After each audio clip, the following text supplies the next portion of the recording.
All right, we are live. Good evening. This is the regularly scheduled Government Operations Committee meeting. It is 6:53 p.m. I am Committee Chair Michael Beck, and I'm joined here by members Councilor Meller, Councilor Fish, Councilor Dean, Councilor Walker. Also joined at the table are Councilor Leonard, Council Chair Hawes, Councilor Carson, Councilor Falloon, and we're also joined by Assistant City Manager Courtney O'Donnell. The first item on the agenda is our committee overview. Yeah. This should only take a quick minute. I apologize actually for the delay in this overview due to time it was pushed out a little bit. So I, as the Assistant City Manager and the staff liaison for Government Operations Committee, as the name implies, Government Operations is kind of a catch-all, if you will, for a lot of the topics that come through the committee structure for council. But an ordinance in Chapter 9, subsection 8, does list out government operations in terms of clerk, public safety, public health, parks and rec, insurance, and administrative services, which also includes the community connector as specific areas that this committee actually reviews and recommends for action for the full council. And I did provide in your memo just some items that have come through frequently or more recently through the committee. You'll see a lot of grants come through Government Operations Committee. You'll see larger topics like public restrooms or homelessness. So just tonight's agenda be placed on this agenda as well. Also, ordinances not specific to land use typically come through GovOps, as well as policies that may impact the public. I think one of the more recent ones is actually the naming of city-owned property, which came through this committee not that long ago. Other than that, we try really hard to keep track of things that we know need to come back to this committee at the bottom of each agenda. If something is missing or if you would like something to be brought forward to this committee, I would encourage you to reach out to myself, the city manager, or Councilor Beck, who is the committee chair this year. But really, that is what I have for an overview. Happy to answer questions. Otherwise, we do have an exciting presentation for Community Connector coming right up. Any questions? No, looks like we're ready to ace the test. All right, well, that moves us on to item number 2, which is the Community Connector Fair Study presentation. Yes, and if you wouldn't mind, I would like to, we do have consultant Ronaldo on the Zoom, but I also in the room is Maddie Jensen, planner with FACTS, as well as Lori Lynn Scott with Community Connector, who are here. But I think we're gonna let Ronaldo kick things off and then they'll come to the table if we need to. Yeah, Ronaldo, it's all yours. Great, thanks. I'm assuming you can hear me okay? Yes. Perfect. So I am Reynaldo Germano. I'm a transit planner at Foursquare ITP. We are a consulting firm working with the Community Connector and FACTS on a fair study analysis, which includes a fare collection modernization component. So the study looks into creating a fare collection system that is fair for the riders, easier to use, and efficient to manage. I want to provide tonight an overview of the project, discuss some of the findings and how those informed the study goals, present the proposed changes and implementation approach, as well as give you an update on our recent outreach efforts. And lastly, what is anticipated in terms of the impacts and next steps looking ahead. I believe you have received this presentation. I'm going to skip a couple of slides tonight so that we can have a quicker presentation, have more time for any discussion. But I was back here in August providing an update on this study. And since August, we have developed a phasing approach and an implementation plan for the fare collection changes. We have engaged with the public at pop-up events and public hearings. We have presented the recommendations to the Transit Committee, who expressed their support to the fare collection and fare update and fare price updates, as we recommend in this study. And we are now wrapping up our work on developing a scope of work for a fare collection RFP, fare technology purchase. hiring a vendor for providing fare technology to Community Connector. So this project is part of an ongoing effort to improve the Community Connector system overall. System improvements, they are key to supporting ridership growth and serving our community the best way we can. And with those, having more riders, we can also have potentially more fare revenue entering the system. Still, the cost to operate the system has increased, and this has increased at a faster rate than the money that is collected with fares.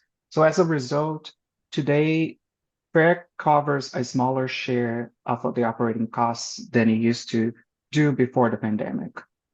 Beyond the operating costs, today's fares are also close to the lowest they have been in 50 years when you adjust it for inflation. So in red on this slide, you have the numbers on the Twitter to the side that indicate the fare cost when we had an increase as they would be today.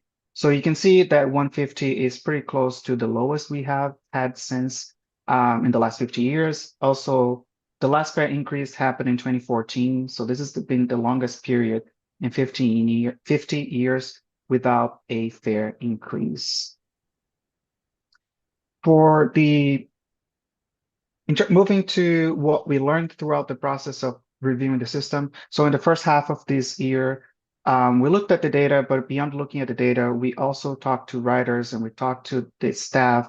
And we learned through a survey in the spring that 86% of the respondents who are the riders responding to the survey, they thought that the fares were reasonable or good value, and they were open to paying more even if they had longer hours or if the bus system was more frequent. We also had a focus group with drivers and several meetings with staff who noted that the paper ticket and pass distribution process is pretty time consuming, and that the current transfer tickets is like the number one reason that drivers have disputes with riders. In this slide, I have summarized some of the challenges and how they guided our project goals. So the operating system keeps getting more expensive to operate. The system keeps getting more expensive to operate, and fare revenue and in turn covers a smaller share of the operating costs. So this informed our goal regarding increase the fare revenue. The paper ticket passes distribution is time consuming and complicated, and cash fare payments create additional challenges for both operators and staff. So this informed our goal related to decreasing the fare collection burden and inefficiencies. And in the end, another set of challenges related to our third goal include the cost of the monthly pass being a burden for lower income riders, and also cash remaining method of payment for a lot of riders. So those are things that we took into consideration in terms of how the potential changes would impact riders. What we are proposing here, two main components, one related to modernization and one related to fare products and prices. In terms of modernization or new payment methods, we're proposing two new ways of paying for fares. One is the mobile ticketing app. So this allows riders to pay for their fares right from their phones. They buy fares at any time through the app using credit cards or Apple Pay, Google Pay, or they go to the transit center or an authorized seller in the region with cash or any other payment to transform that into value in their app that they scan each time they board the bus. The smart card is a similar thing. It's a relevable plastic task card that stores values for fares. You can add money the same way you can add, basically the same way that you can add for the app. So you can go on a website or you can go online. You can go website or you can go in person at a transit center or an authorized seller. Similar to the phone, you just tap your card at a reader when you hop on the bus, and the system will take the fare from your plastic card. In addition to new payment methods, we're also adding a new capability. which is fare capping. So fare capping means that a rider would never pay more than a set value on a month, so therefore a cap. So they would pay one trip at a time, and once they reach the price cap, the rest of the rides during that month are free. So today, the monthly pass costs the same as 30 single fares. With fare capping, this rate remains the same. So you don't have to, the main difference between that and a monthly pass is that you don't have to have the money up front. You can pay one trip at a time, you reach a certain cap, and you ride the rest of the month for free. The next slide here, I have an updated table of all the fare products that Community Connected has and what would be new in terms of price and also product options. So the single ride would go from $150 to $2. Half fare would increase at the same rate. We would have this new capability, the fare capping. The fare capping would apply for everyone who would pay a regular fare, but also for everyone paying half fare. This is a big change because today people who pay half fares can only pay one fare at a time. They don't get any of the benefits or discounts related to passes and tickets. So as we implement the mobile app and the smart card, we also phase out the paper products. So the 5-ride ticket would be eliminated. The monthly pass and the student passes would be replaced with fare capping and half fare capping respectively.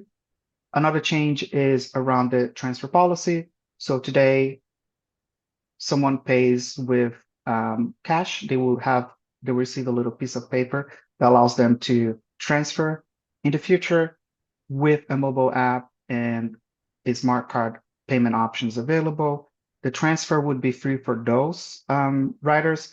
People paying with cash would need to pay for another fare in case they're transferring.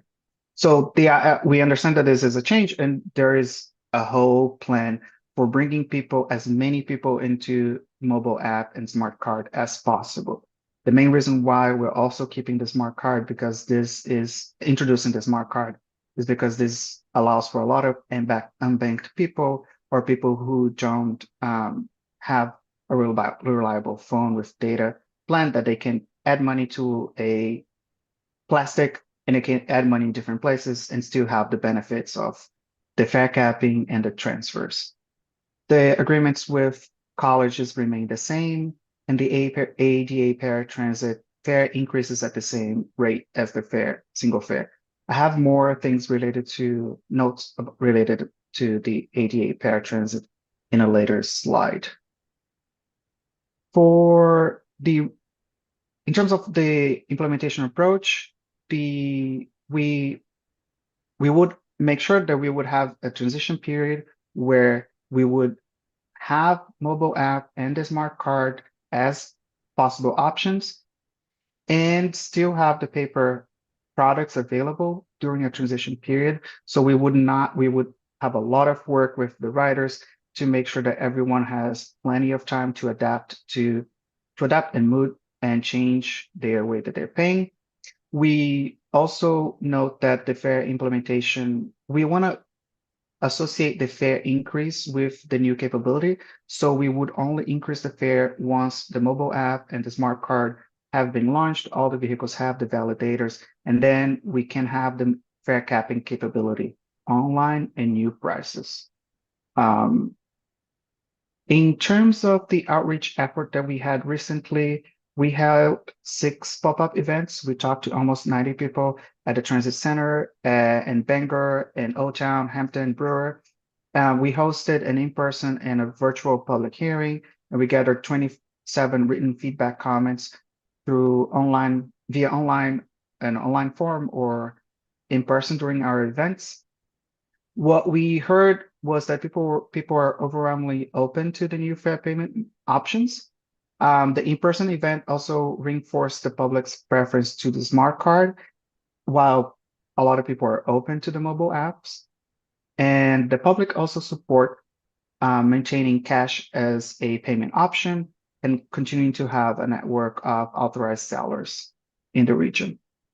While the feedback on potential fare increases was mixed, especially because this was done in the period where we had recently reduced services. Despite this, participants were generally open to the fare increase, particularly if that also comes with the future in terms of more service improvements. So people note that a lot of people also note that they would love to use the mobile apps, people saying that modernize it, please. This is great for a lot of people to make this easier to pay for the fares. But a lot of people noted things related to maintaining cash, making sure that we have a lot of educational material, etc. So in response to that feedback, we were already planning on this, but we have delivered a robust implementation plan to Community Connector, where we try to anticipate every step and help them through the implementation process, and also working with stakeholders so that they can guide the riders overall through this transition process. We also delivered an outreach toolkit with a lot of information that they can use in the future for educating the public and helping everyone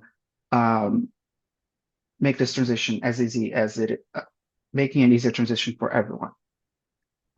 We also made sure to future-proof the system with the RFP. So in the RFP, we're noting things that we want vendors to be capable of doing, although we're not necessarily implementing at first. These include open payment capabilities, so the possibility of someone using their credit card when to board. Also integrating the student ID from the colleges in the region to the same collection system. Also making sure, so this is a big point that we heard during the outreach event, is that when we went out to the public, we talked about the fare changes, but we didn't add too much detail about the plans for the ADA paratransit, because we wanted to have this open in the RFP so that Community Connector could have an option or how to go. So today there is a vendor, Tripmaster, that works with dispatching their vans for the ADA paratransit, and that vendor has a ticketing solution that works very well with the ADA system. So it would be very convenient for the ADA rider to be able to pay through this. So there would be a system. So the system that dispatches and schedules the calls and do the fare payment would all be one. This is one approach. And the other approach is through the RFP, we want to ask every vendor that is going to propose a solution for the fixed route system to tell us about their capabilities of the ADA paratransit, how much that would cost, etc., so that at the end of the RFP process, Community Connector has all the information that they need to decide if they want to proceed with the modernization of the fare collection for the paratransit through the current paratransit dispatcher vendor, so the same system, or the same system that is doing the fare collection. So one thing that seemed like too much information for the public to share with the public during the pop-up events and the public hearings, but this is something that we want to make sure that we have thought through. It is planned. It is just doing separate from the fixed route service. Looking ahead, I want to note that through the impact analysis, we anticipate that with the new price, like riders are sensitive to price changes, so we anticipate an initial decrease in ridership. But the idea is that with this new fare system and with the new fare collection, despite the slight decrease in ridership, you will still be projected to increase your fare revenue. So we'll be going from 550,000 annually to low to mid 800s possibly. And that assumes a 500,000 annual ridership rate that we've been working with. So with these changes in products and price, the fare revenue collected relative to the operating costs is projected to return to levels close to what we had before the pandemic. And that will help the system be in a better position to have money to invest in increasing levels of service, for example. Here I have a little bit more detail on the costs. So there are two main components around the capital costs, around the costs for fare collection. One is an initial cost, capital cost of setup fees. So we have this related to setting up the system, setting up the database, the communication system between the database and the vehicles, installing the readers, all that. And we also have recurring fees that we have every year. And these are typically have two components. One is a base fee that you pay for the vendor for their assistance, and fees related to transaction. Different vendors will have different charging models, so this number varies a little, but we also work with a lower end and a higher end of adoption. So more people adopting the mobile app and the smart card means a few more transaction fees, so more transactions, so a little higher fee. But in general, we work with $70,000 to $80,000 a year, and that would go up as these vendors have a rate that increase every year of the transaction fees, and also we have ridership growth and more people adopting the new technology. These numbers are projections, of course. In terms of the next steps, we're here today sharing these recommendations with you.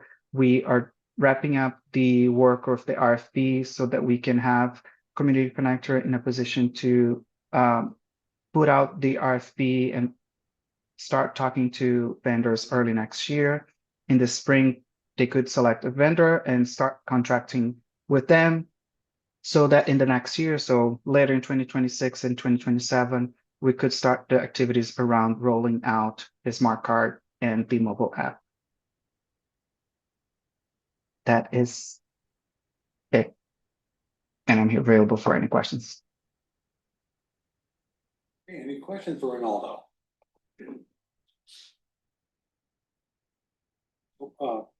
Fish.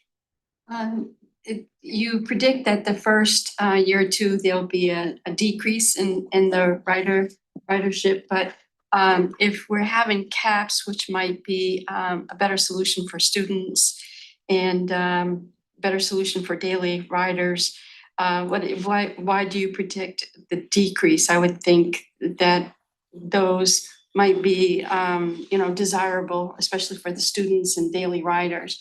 Are you looking for the initial attrition to be for those that can't adapt to the change, or just won't adapt, and then do you see that ridership picking up?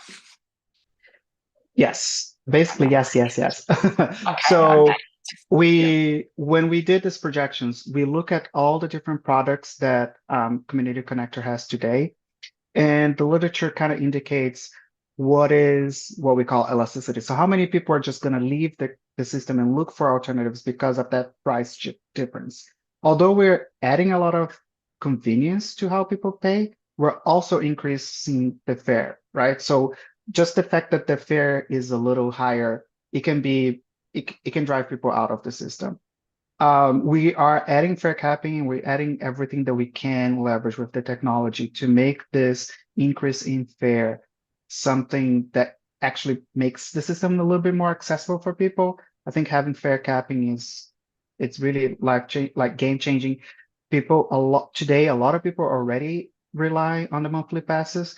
Having the possibility of slowly paying your way to a monthly pass, I think it's a great capability for the riders. But in the end of the day, the monthly pass cost in the month still increases. So there's the component of different products will have different prices. People will go from one project to another, and then there are going to be different adoption rates also depending on the rider profile. There are people who are more open to technology that will adapt more quickly, and people who are less willing to change and will take a little longer to adapt. So our model has different rates of adoptions for year 1, 2, and 3. Going up. So that's why you see a little ridership decrease in the beginning and things pick up in the future. Thank you. Any other questions? Councilor Dean. I have concerns about those that are only using cash. You're saying that they can go to the transit station, say they have $5. They want to take one trip and they can just put $2 on a card and take that that ride? As long as they keep the card, or do they get a new card every time? And what happens if they lose the card? Yes. So ideally, they would keep the card because that card is like a plastic card. We are recommending that Community Connector do a lot of campaigns in the beginning to have like stations at like be at the transit center, distribute cards for free, how people go through the process of loading money for the first time together with them. But we typically also encourage agencies to charge for the plastic card so that people in the future like value that as something that they want to keep so that the agency doesn't need to be paying for the new cards all the time. But in the beginning, the idea is to give them for free. People would be able to convert cash into value for fare at the transit center, but also at different sellers selling locations. So different vendors will come with a different network of authorized sellers. So it's different today. Community Connector has agreements with different like Hannaford's and Walmart, different stores and different locations in the region. This would change. The new vendor of the technology will have this relationship. And typically those vendors come with a pretty strong network. So you would be in a situation that, for example, almost every dollar store, every pharmacy would be providing this service, like being able to put money on a card or a mobile app. There may be differences in terms of how much money they put with credit cards or if they allow cash. That may change slightly, but the very likely scenario is that and I say very likely, almost every vendor that would be selected would come with a network of sellers that is larger than what you have today. So the idea is that they would have a lot of options along bus routes or the transit center to transform cash into fares. Any other questions? I have a question. So have we, and maybe I missed it, but have we done like a cost savings analysis versus what's invested now between counting the money and printing the tickets and all of that work that goes into our current system versus what this system costs? Is there a savings that we're also realizing here? That is a great question. It is a little challenging to quantify the actual cost of the paper printing process because that is done in different departments in the city. So it's not as easy for Community Connector to be able to put a dollar sign. We did try in the first one. So the first report that we have from this study does touch on that, on how much we spend today and how much we would spend in the future.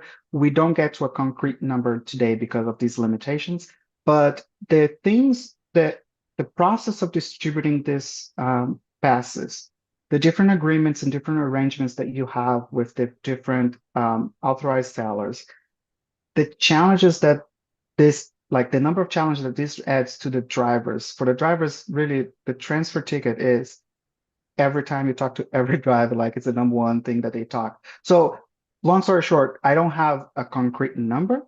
It will be, and a lot of times this is hard to quantify also because adding that convenience will also bring people to the system potentially. So it's almost like part of improving the system also means a slightly more expensive operation. But yeah, in short, I don't have a dollar sign, but we do have like a pros and cons analysis. The other question I had is regarding the people who spoke or gave feedback and said, hey, I might be willing to pay more if the services were increased.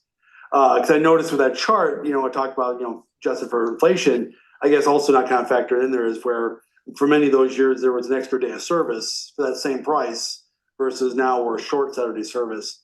What was your sense of how much of a deal breaker that was for people? Hey, if you're going to raise it but not give us the service back, I'm not for it. Yes, we did hear that. I would need to go back to be able to I have the comments here to see if we can quantify it. During the pop-up events, since the change was fairly recent, a lot of people did say like, yeah, the number one comment is almost like, I want Saturday service back. I want Saturday service back. So it was a relatively difficult situation to be out there talking about fare increases when we were reducing services, right? The thing is how to get out of this cycle, right?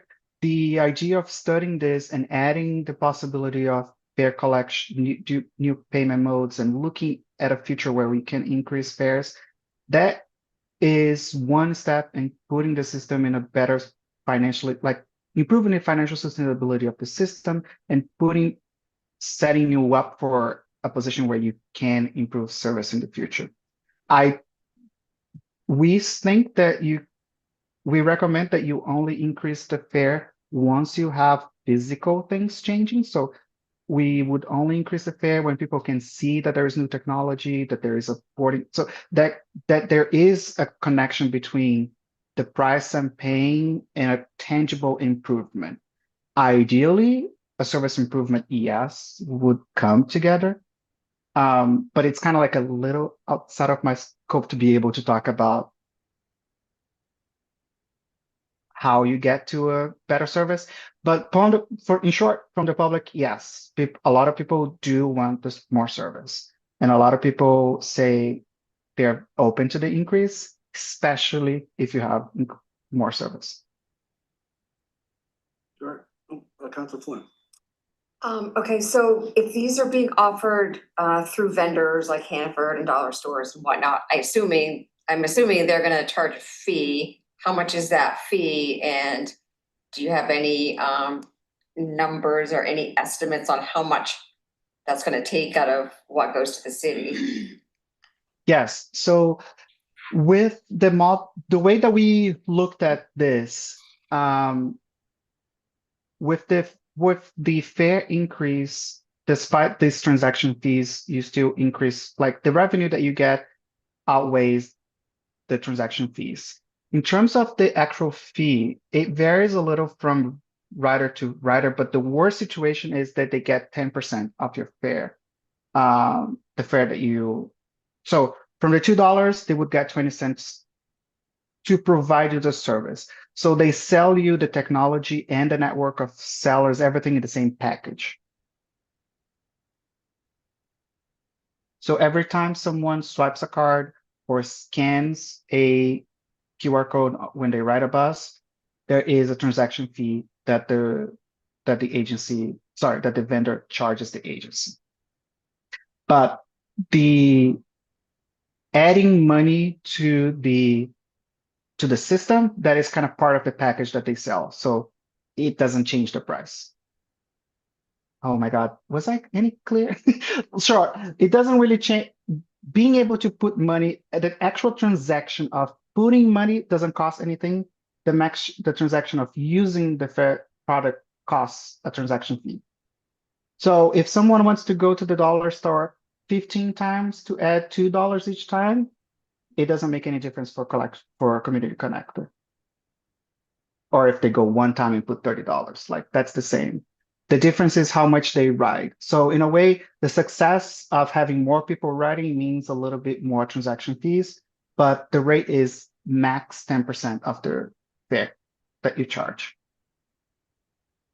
So if I buy sorry, can No, I follow up? yeah, please do. No, yeah, thanks. So I'm also not doing very well. If I go to Hannaford and I put $20 on a card, 10% of that goes to Hannaford? No, sorry, Hannaford doesn't really get anything in this process of that money.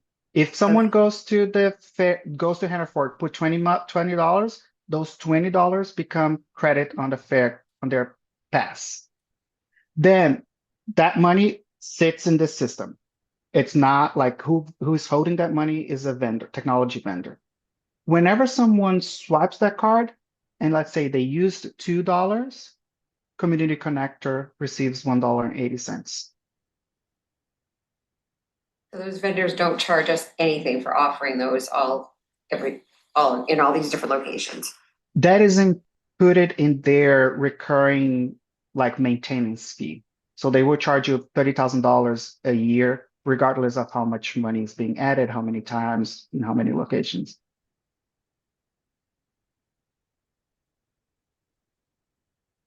Other questions? Oh, Counselor Gross. You mentioned a network of vendors and sellers. Does this include businesses, the ability to offer their workers transit passes through payroll deductions? Yes, so it is something that it's a procedure that Community Connector can implement in the process. So we work a lot with this in terms of there's a number of organizations, right, that already today they purchase passes in bulk. The recommendations of the study are that Community Connector should formalize this and have a procedure for invoicing people directly and creating this channel where both organizations and employers could add money straight to someone's account. But the organization is still around a person's account. So someone needs to put money into that person's account. The focus initially has, at least so far, has been on working with organizations that work with low income population, workforce development. It has been a little bit more focused on that cohort than employers at first, but the same process could be applied, and it's encouraged. Any other questions? I guess if I could just throw one more thing, I guess where I'm having trouble with this is, when people talk to me, it's not about, hey, I wish there was a way to put money on a card and not have to carry cash around with me. It's this schedule doesn't work for me. I need service back. I need later hours for the bus. I guess I don't know how we're going to sell it to the public when we're not delivering that, but we're delivering this. So it sounds like, your recommendation, should we work on the schedule first and then do this? I don't know if this is gonna be an easy sell to the public based on what the feedback I'm hearing lots of. Yes, I definitely hear you. I must say that like the way that I'm engaging with the city, my work is to work on the best way for them to improve their fare collection. I didn't really work with like a strategic vision for the agency. I would love to. I mean, we can, but I think this question is a little broader If I than may, this study. Ronaldo. Sorry, thank you. Yes.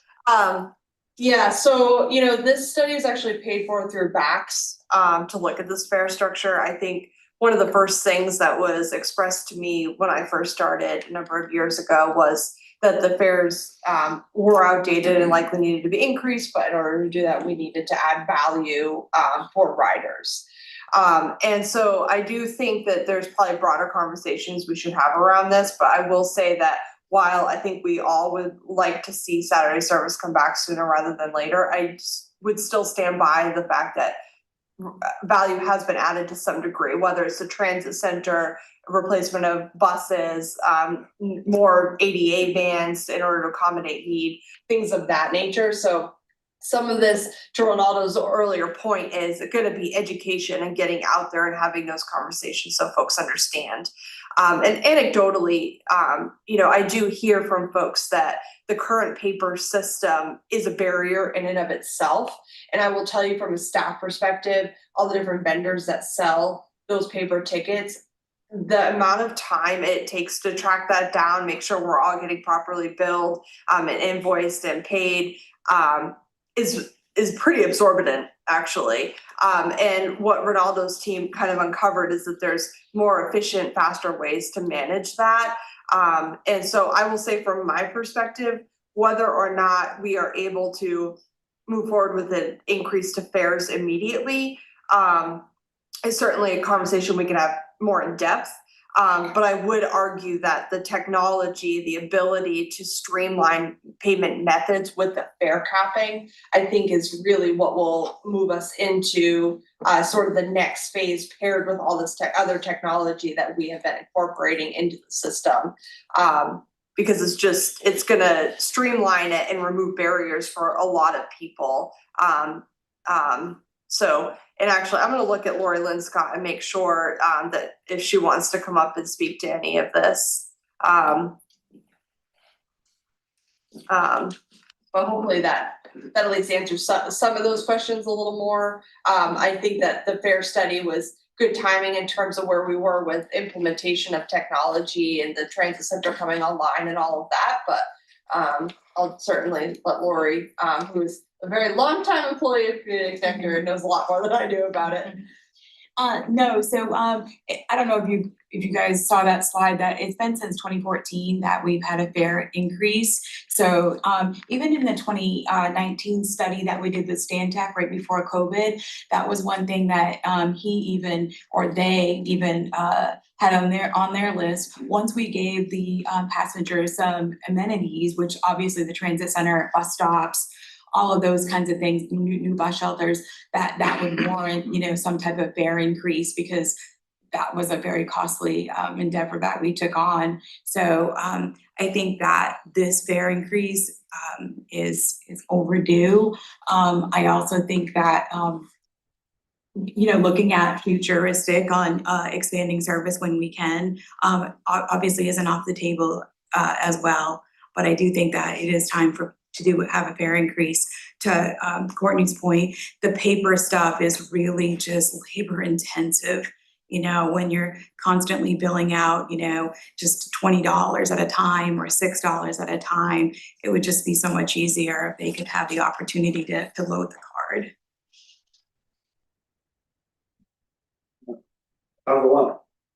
I completely agree with you. Like that paper barrier has just, it's really just made it, forget the cost behind it. It's just the barrier itself of, in order to get on this bus, I have to acquire this paper. And the thing is, I also look at just the money process in general of getting onto this bus system based on what we provide.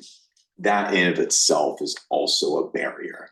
Because for me, we've already talked about this. Like, we don't make money off of charging people to get on this bus. So for me, the priority that I see for the Community Connector is to increase ridership, to increase those economic connectors, because the more people that we can get on these buses, whether they're in Bangor or in our surrounding communities, that means there's more traffic going to these communities. That means there's more local dollars being exchanged in these communities. So even though if we were to say, have our Community Connector be free of use, that's not necessarily meaning that we would operate at a loss. What we would do because of that is we would give freedom to the individual citizens of Penobscot County, the ability to have any form of ridership with zero barriers whatsoever to get to our shops, to get to our restaurants, to actually help with the local business and economic getting more involved with our small business communities. At this point in time, with the amount that we are asking for riders, I just don't see the logic in charging for fees for people. I would rather have increase in ridership, promote the Community Connector, and just focus on getting people onto the bus more so than trying to actually collect this fee to get on the bus at this point. I don't believe in this model. I don't believe in the idea of actually charging people to get on the bus, especially in our poor community as is right now. I would much rather that we just move toward a system where I could see myself maybe supporting the idea if you're a Bangor resident, you can get on the bus for free. I might be open to that, but ideally speaking, I'd rather open up economic avenues more so than having another barrier of people getting on this bus. Because for me, what I hear of a lot is people don't want to get on the bus simply because they already have Uber. They already have taxis in this area. And if you have a small cost associated with that, then we're just losing riders at that point. I mean, the key here is to increase ridership, and just having a small cost, even if it seems minute, like $2, that's still a barrier. That's still a reason for people to not get on the bus, even if you can afford it. So I just, that's my piece on it. I just see this as not a really rational option. If I may, just in the interest of time, if this is a more in-depth conversation that we would like to have, we are happy to bring this back for more conversation in January. I will say that Ronaldo's time with VAX is coming to an end, so we wanted to make sure that this presentation was done at a time when he could answer questions about his work. But I hear you, Counselor. Certainly, if this warrants more in-depth conversation, we're happy to bring this back to the next meeting as well. Okay, thank you. I would just say, I don't know if it's possible, but with all the feedback, is there a way for us to get like a matrix of what the feedback was to kind of see the numbers? I know on the slide I had a couple of examples of what people were saying, but just to kind of see the whole gamut. Is that possible? Ronaldo, do you have that to share? I'm sorry, I couldn't really hear everything. Okay, what is the request? Are you able to share all of the feedback, the community feedback that you received, like in depth? Oh, yes. Yes, so we have, one of the deliverables that we have is a outreach summary. That one, we list everything that we did. One of the attachments is every written comment that we received from the public. So yeah, all that is registered, and it's already like it's formatted as a deliverable already. It's in the process of review from Community Connector staff. We just sent it like last Friday. Thank you. Any other questions or comments for Ronaldo? I think that's it. Thank you very much, Ronaldo. Yes, thank you. Thank you. Bye. Thank you. Any other questions or comments for that Ronaldo? No? Like we're good on this conversation for now. Was there any action or anything we need to take today? No, we'll bring this back for more conversation at the next GovOps. Okay, well, I guess that moves us on to the next conversation, the remote meeting policy discussion. I think the city manager's coming for that one. Also, feel free to push those down as the presentations are over. We're going to table by City Manager Carolyn Lear. Talk about the remote public comment policy. All right, so there's a memo in your packet that sort of outlines what staff is recommending that we start with for purposes of bringing that remote public participation in the public comment process at council meetings. So we think that we should start with a mandatory pre-registration to participate in giving remote public comment. And I think critical to that recommendation is a somewhat early cutoff time of 9 a.m. on Monday, the day of. And I think our hope is that that will give staff sufficient time to really look over the list and make sure that there isn't anything that obviously stands out to us that we either want to flag for the council chair to be aware of or follow up with on our own before the actual meeting.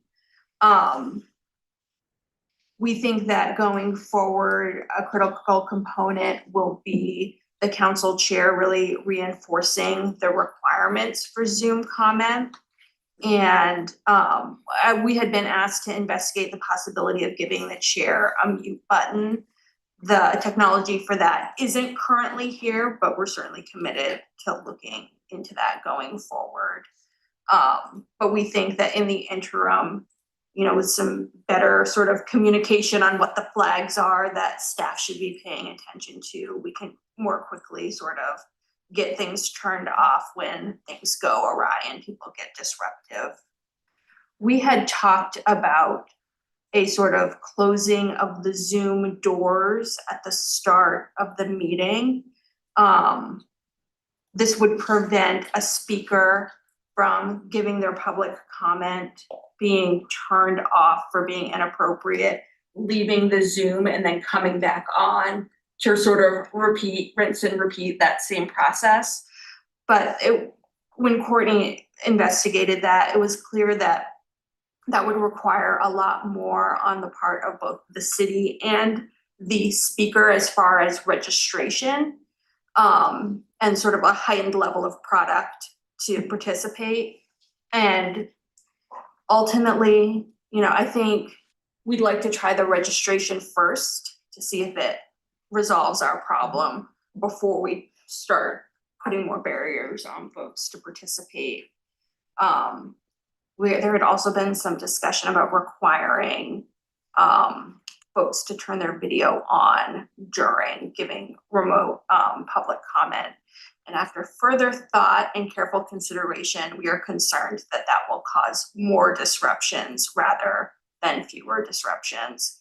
And so we would like to rely on the registration at first before allowing people to turn on their camera while giving public comment. This is a policy that would be pretty easy to change on a going forward basis. Unlike an ordinance, it's, we can sort of see how this goes. And if it works, wonderful. If it doesn't, we can talk about changes and more restrictions. We don't think we can get to 0. That's not a reasonable expectation. So I would say we just start putting on the restrictions and the barriers slowly until we get to a point where we're comfortable with the level of disruption that we're getting while still allowing people to participate remotely. Councilor Flynn. Thank you. Regarding turning on the cameras, you say we don't recommend that we allow them to do it. But so can they not turn they can turn them on, right? We're just not requiring it. No, They cannot turn them on at all right now.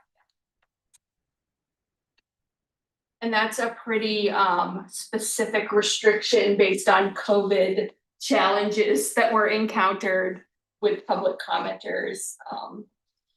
Sorry. Yeah. There were times early in the pandemic when very graphic, inappropriate images were being displayed, and there's always like a 1-second delay by staff. And there's no way of knowing what they're going to show if you allow them camera access. Our current system right now is through webinars, and it does not allow that unless they are a panelist, as you saw earlier in the presentation. Well, just to throw in too, is that it also is an accessibility issue too, where we encourage some people to join the Zoom by phone and they wouldn't by default have access to a camera, and so they might be cut out of the process. So from an accessibility standpoint as well, I'm on the side of not requiring video. Any other questions? Councilor Dean. There are times when we know by the voice who's calling in and we know what's going to happen. Do we have any authority to stop that before it starts? I think that's really challenging. There is a process in Robert's rules to permanently preclude someone's participation in public comment. I would say after doing that, if we got to the point where we recognized that it was someone who had been prohibited, probably, but until that point, they may very well be coming to give us a legitimate, we have to be open to the possibility that they're giving us a legitimate piece of input. Councilor Fish. We don't get the agendas posted until late Friday afternoon, and then we have a deadline of 9 a.m. Monday. So I'm just a little concerned that we're limiting the participation on the Zoom of people who may not see it in time.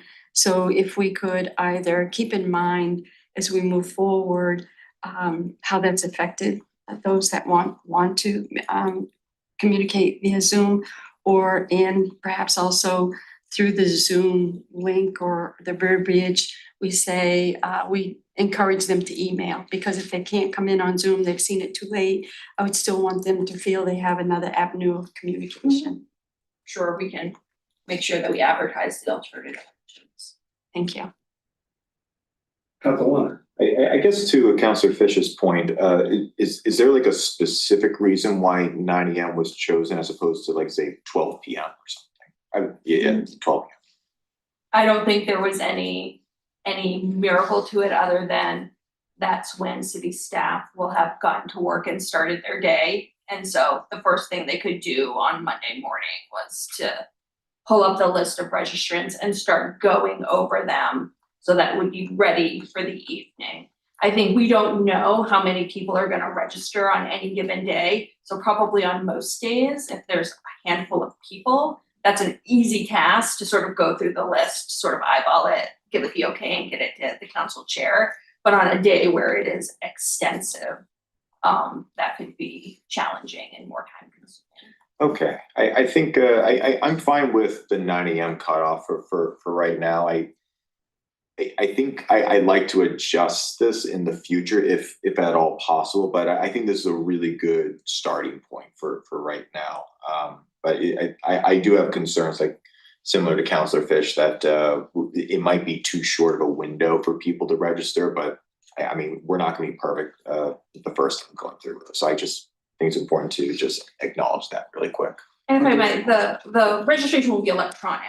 100%, We don't have to yes. talk to a person, so they'll be welcome to register throughout the weekend. Then. Dr. Bloom. Thank you. We have a number of people who speak regularly at our meetings.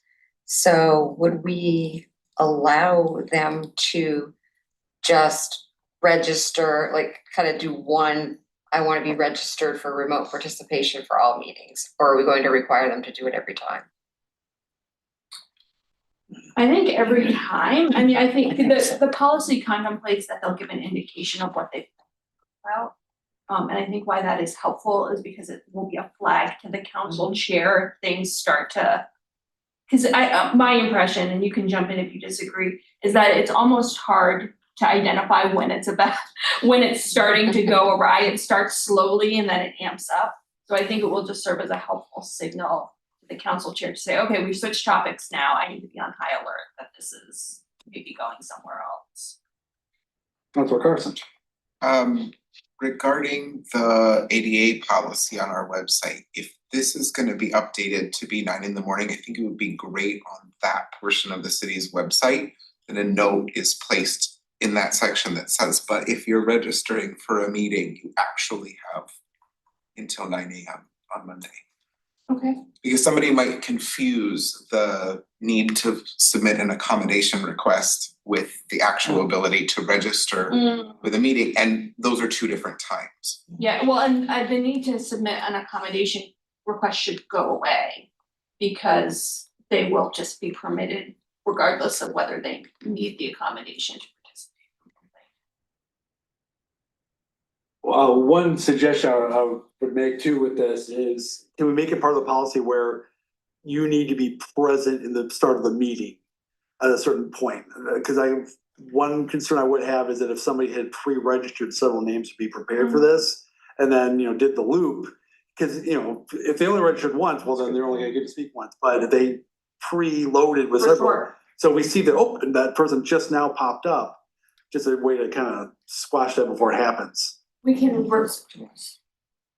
Well, that was what we were talking about the closing the doors, that requires a heightened level of system registration.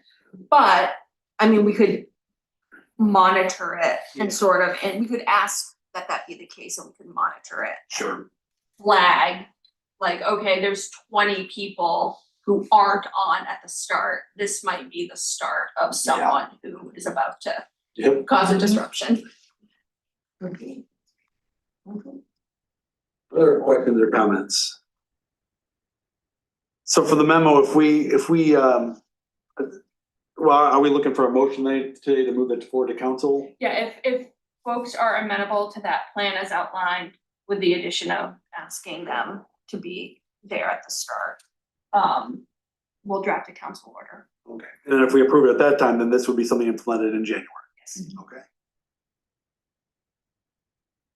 Well, no other questions or comments. Does anyone have a motion on this? Is there a date in January? The first council. First council. Yeah. We agreed on. I move that we accept the public policy as written. Second. Second. Okay, we have a motion and a second. Any objection? Okay, no objection. Looks like this moves forward. All right, and that brings us on to our next item, the homelessness encampment response discussion. All right, so we have a lot of floating topics. Do you have any thoughts on how you would like to take them? Well, because I guess let's start with the encampment piece first, because then we're gonna talk about all the different plans and things put in front of us, and that kind of leads into the next topic. So we do Okay, start with the actual. the actual Okay. encampment. So at the Friday special workshop, city staff had a number of really targeted takeaways to bring back. And we have all been working on those for most of the day today. The first was to get an update from the railroad on what their intentions are with respect to their portion of the property behind the Penobscot Plaza. And the indications from the railroad are that they were motivated by the December 19th date, and their intention is to start requesting people be removed from their portion of that property on December 19th, irrespective of what the city's sort of decision is on the deadline. They have also indicated that they do plan on the 22nd to have cleanup staff present to start cleaning up some of the trash and other hazards that exist. So that is sort of the position of the railroad as we have it today. Any questions? Mr. Walker. Was it, so they want the 19th, the date, and then on the 22nd, they'll come in with the cleanup crew? That's right.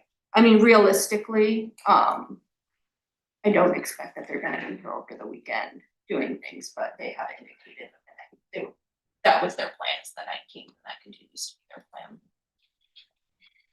Councilor Flynn, and then Councilor Lee.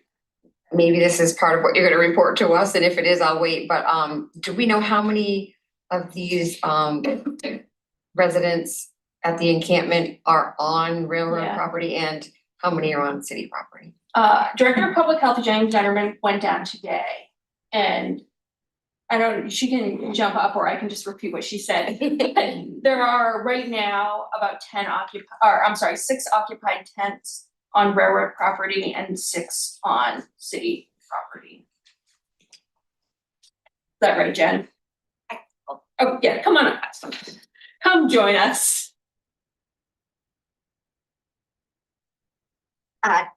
Jen Riverman, Director of Bangor Public Health and Community Services. Yes, I went down there actually today with a couple of other staff in the department. There are about 6 between one bridge and the other bridge. There are about 6 tents with sort of almost like little compounds that are right along the water that are closest to the railroad track. And I assume that that is railroad property. We checked in at each one of the tents. There were just a few that people were actually in them, but the 6 really looked like they were people were living in there. And then there were about another 6 tents that were closest to the wall. There is that one area that gets pretty narrow by the other railroad bridge. So I don't know how close that could actually start to be railroad property. And again, we tried to check in with a number of people. There were just a few people down there today around 1 o'clock or so. And then there are tents that have belongings in them that might be used for storage or have been abandoned. I don't know how many people are in each tent or compound as of today. Questions? So 4 days is the 19th. And if we're not able to safely move these people and they're still in their tent on railroad property when the railroad comes on the 22nd, are they going into tents to remove trash, or are they just, I mean, we kind of need to know what they mean by that. I think it's hard to know what they mean by that. I mean, There are also empty tents, which could be removed. Yeah. That may still house people's belongings. may still have people's belongings, absolutely. So is there any thought as to what the city will do with those belongings? I mean, that is private property. So certainly there's, from my perspective, we have negotiating power, but not true preventative power here. So in effect, it could be totally cleared on the 22nd. Conservation. The residents that are still remaining, those that basically are not cooperating and basically want to stay put and kind of see what happens. There is a percentage of people who have a life history of moving from one location to the next location and not ready for being in shelter at this time.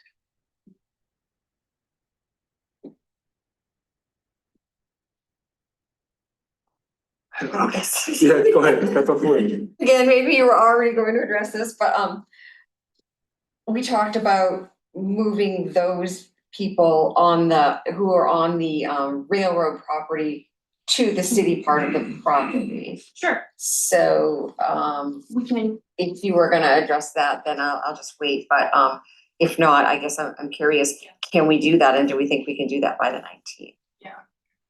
so I've spent a lot of time on this topic today. I'll end with the punchline. I don't think that the location there on city property is a feasible option going forward. We did go through the exercise per your request of trying to evaluate how many people could stay safely on that property. We used some federal standards for traditional campsites, and we estimated that 18 to 19 tents could safely be on that property. But what we've learned since then, and maybe it should have been obvious to me before, but it was not, that parcel of property is essentially landlocked. And there is definitely not community support for continued access across the Penobscot Plaza property for the individuals living there, the service providers that are going back and forth. I think you received some communication from the business owners today that they are having a real impact from the presence of individuals camping there, and they're ready for that to come to an end. And so feasibly, I just don't think without community support that that's a feasible location.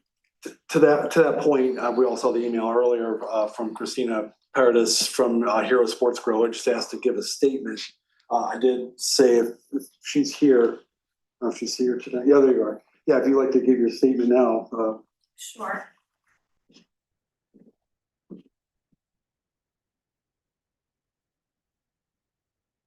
Good evening, I'm Christina Perry, co-owner of Hero Sports Grill, and I'm here on behalf of Penobscot Plaza, which houses 10 local businesses. And the one thing that we have been a little frustrated with over, if we're gonna be honest, it's actually been 10 years, but this is like the end, you know, this is where we are now, is that we've never been considered in the, how are we being affected by this as a business? You know, we're constantly making calls for disruptions, for people that are being disruptive. And here's the thing, I understand that not everyone down there is causing the problems. Like that, I do understand that. But just last weekend, we have pictures that were sent of piles of needles. I bring my child there. Like she comes in the back door with me because we're going into work and we're grabbing things. I think that it's important for us to also be a part of this consideration into how our businesses are being affected. I have people who have point blank looked at me and said, we won't come here after 7 o'clock at night because it's dark and we don't feel comfortable if we can't park in front of the door. That's, as a business owner, that's frustrating. And please understand that we are not inhumane. I feel for these people. I just think there's a way we need to go about it, that maybe we aren't the driveway. Because sometimes, today it's freezing cold, so it's not quite as bad, but when it's a little bit nicer out, I mean, you can see the trail of people coming through. And I want those people to have a place to go. But I just need it to be a safe place. Again, our businesses need to be considered. And what is the safest way for us to keep our staff, our customers, and our businesses safe at the same time. And so we would just appreciate that consideration as you're looking at what can we do and what should we do? Because the Penobscot Plaza owns out under the bridge. So a lot of that has been on our property. We've had trash piles, we've had our dumpsters are all getting gone through. And most of the time, like out behind our businesses, we're cleaning it up. In 2016, the Penobscot Plaza took on the cost we worked with the railroad, the city, the fire department, the police department, and got the whole area cleaned out. We paid for insurance to cross the tracks with equipment and to clear it out. So it was a decent place after we had moved another encampment. So again, I think some of that has gotten lost in the shuffle, that we are also a part of this puzzle as we figure out what makes the most sense moving forward. Thank you very much. Thank you for sharing.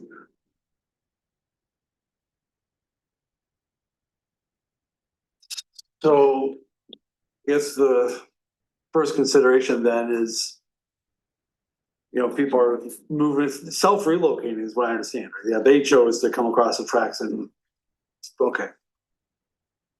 What do we do?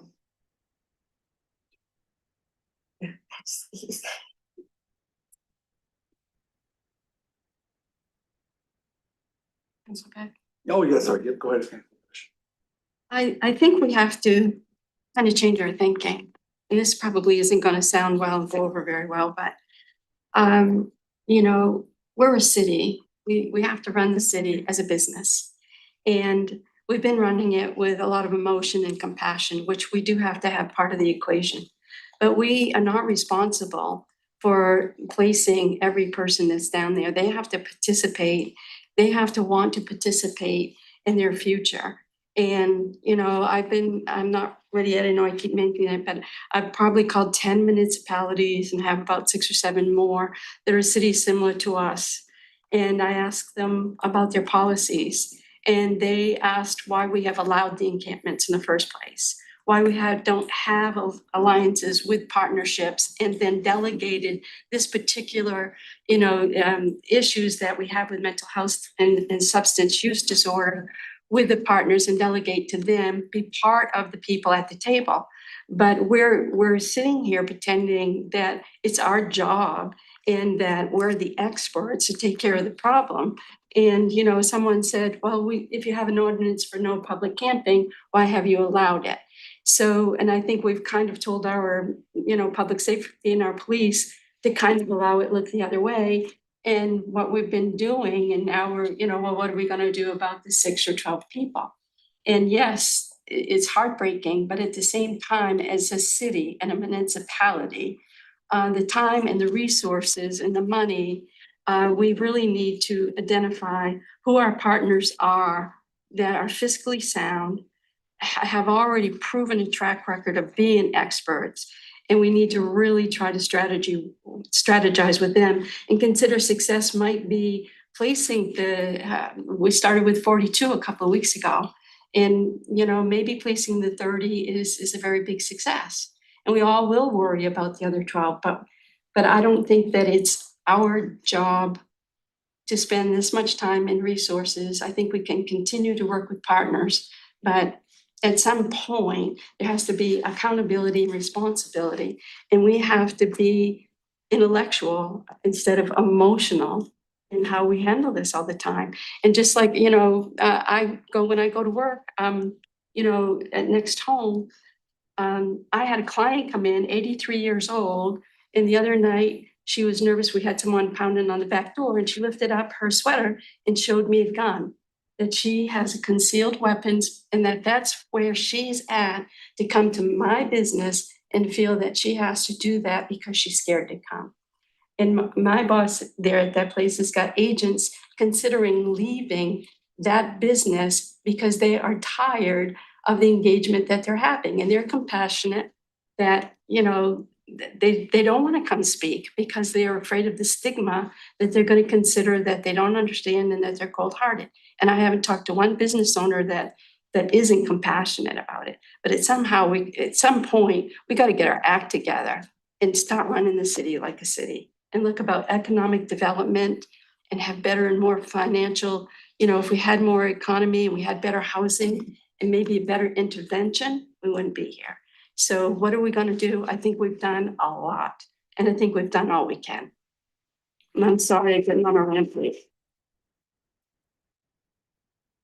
Good thoughts. One of the first things that when HUD came, that they suggested is that all of the land that we do not want camping on should be posted. And I would ask, is your land posted down there? By the ownership of the? No. Because that was the one caveat that they said we gave us that opportunity. If people continue to go there, then you can call, they can be told they can't stay there, they can be cited and then carried on if they have to. But we can't do it if it's not posted. So I thought that was our land down there, and I thought we had posted our piece. If we haven't, it needs to be whether it's landlocked or not. Because these 12 people or whoever, how many, when they leave, there'll be others that will find that place just as appealing at some point. And if we don't post, then we have nothing to really work with. Alternate sites we've talked about. They're few and far between. I would think that our best bet is to work with, this is the time for our partners to step up. They need to step up, be willing to work with us, tell us how many beds they have, and are willing to offer those. And then here goes Jen again and her team going and offering these places for the residents down there. But if, and we can only place the ones that want to go. And those that don't, it will be the same way as it was when HUD was here. They take their things and they move on somewhere and don't know where they are after that. But we're in a position now that we've got several areas of the city that really are very obviously abused lands from encampments. So this should be our wake-up call. We can only have so many more of these, and it's going to destroy the face of the city. And we don't want to destroy the city or the residents, but partners need to step up. This is the time. Yeah. Can I just ask a question about that step up? Because what I'm seeing on the ground is that we do have the partners that have stepped up. We have the PATH team so the PATH team really is the sort of major team of people that go in there. There's a team of about 5 of them, and they cover all of Northern Maine. So they've dedicated at least some of their staff to be on the ground in Bangor on Mondays, Wednesdays, and Fridays. And they have definitely stepped up into place. We are getting these index numbers on a regular basis. What I'm seeing on the ground, just to clarify, what I'm seeing on the ground is I honestly can't, not that I would say it publicly, but like even in my mind, going through my Rolodex of organizations, I can't think of an organization that we haven't tapped into to say it's time to step up. And so I'm just I just need a little bit more clarification on what that looks like to you, because I'm struggling to identify what that looks like. Okay, part of it is the fact that we haven't had a lot of meetings dealing with this, so we don't on a regular basis, as you do, get the number of beds that are available. What is our actual count? How many people are we looking to house? How many will never house because they can't for whatever their personal reasons are, and we know some of those. And then maybe looking at, even, we haven't heard necessarily from the warming centers. Just come into any of these meetings that we've had to hear where we're at. What are we trying to do? It would be nice to have conversations with them. What could you do to help us? We know there's a couple of churches that are offering warming centers. Some can only sit in places, some have cots. But it would be nice to know, are you actually doing this? Do you have what you need? I feel like we're maybe gerbils on a, what do you call them? Gerbils on a wheel. You know, we're running to answer the next call, and there's nobody there. So I think it's getting to know who the partners are, finding times that we can get together, and really using this camp as being the one that should be last. I got 3 hands up, so we'll go Councilor Bloom, then Councilor Dean, then Councilor Fish. Okay, I have a couple of things. I wanna say, like, for me personally, like, this is not driven just by emotion. I think it's also driven by, like, there is a lot of evidence that just disrupting an encampment like this, there are a lot of repercussions in doing that. So I think that's the problem. Like we have compassion for the businesses and for the folks living there, and it's a delicate balance. And I think we've been trying to create that balance, and it's just a really difficult place to be. As far as agencies stepping up, I know we got a pretty detailed email from I believe the group is Dignity First, with a really good, like, I thought, I'm not an expert, but a really good outline of some suggestions for doing like a 3-phase sort of encampment, if you will, or that to build on. And I don't know if everyone has had an opportunity to look at that, but I really liked that. I think it's something that we should take a closer look at. And then the other thing I want to say is that we discussed having an advisory committee, putting together an advisory committee. And we absolutely need to do that sooner rather than later, and get the experts in one room and get that process going. All right, Councilor Dean. My question is regarding the shelter. Are there beds available at the shelter currently? So currently right now, there's, for the 2 sort of more traditional emergency shelters, Hope House, there are no beds available. At Bangor Area Homeless Shelter, they had let me know today that they had 2 beds. We believe we have filled potentially those beds. The warming shelters do have bed availability. So we have people that are vouchered. Yes. Why can they not go into these shelters while they're waiting for? I think that's a conversation with them, but what I've heard is that sometimes that's a little bit of a challenge to pick up all your stuff while you're also trying to look for a house and fill out all the paperwork to move all your stuff. It's just a lot of disruption that's along the way. But if they had a goal, if they knew they had to be up by the 19th, or the railroad was coming in to take their things, do you think that would be the impetus to move them to something safer? I think that you will have a bunch of different approaches. And I think what will happen is that there will be some people who end up into warming shelter because there really isn't any emergency shelter space. And then there will be people who will find the next place outside that they're able, that they find. And the other thing is, in the beginning, I thought we were going to be moving people out of the shelters into Teresa's place. From what I've heard, Teresa's place isn't even full.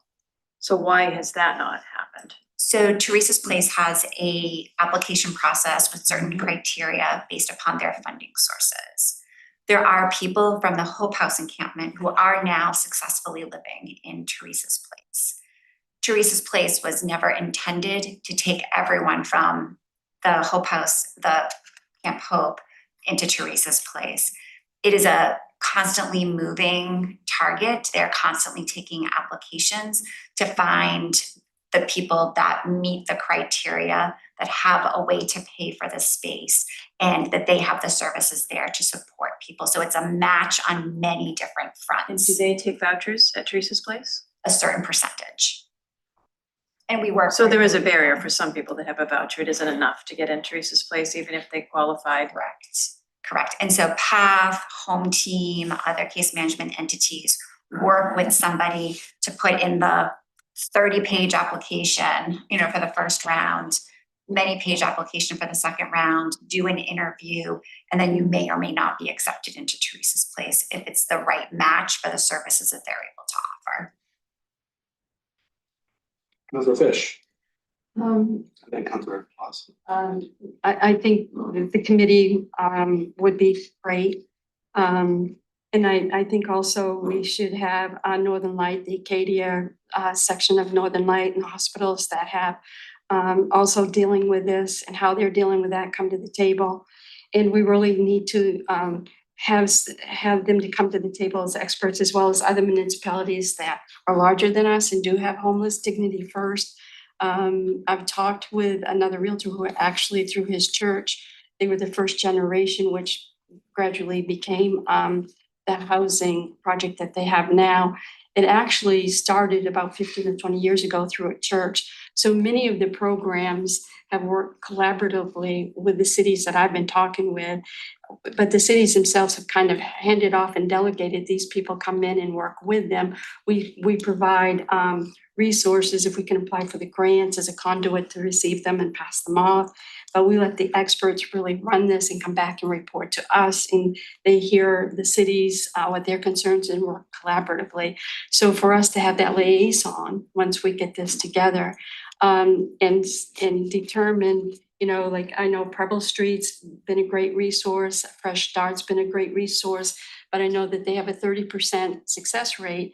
So we need people like that to step up. So the other 70%, when someone falls out of their system, he just puts them out on the street. I think we need that type of nonprofit to work collaboratively instead of, oh, you violated the program, you're out.